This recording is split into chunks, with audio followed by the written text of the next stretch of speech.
औज़ुबिल्लाहि मिनश्शैतानिर्रजीम बिस्मिल्लाहिर्रहमानिर्रहीम। अस्सलामु अलैकुम नाज़रीन हज़रात, आप देख रहे हैं ज़ोया लाइफ हेल्थ केयर।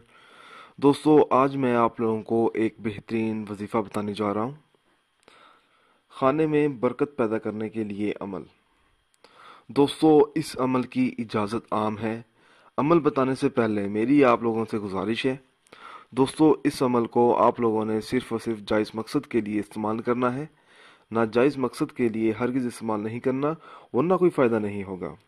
अक्सर देखा जाता है हमारे घरों में मेहमान आ जाते हैं और हम ये चाहें कि खाने में बरकत पैदा हो जाए, और कोई ऐसा शख्स है जो चाहता है कि उसके खाने में बरकत पैदा हो और ये ख़तरा हो कि ये खाना जो हम मेहमानों के लिए बनाते हैं वो कम ना पड़ जाए, तो घबराने की ज़रूरत नहीं है।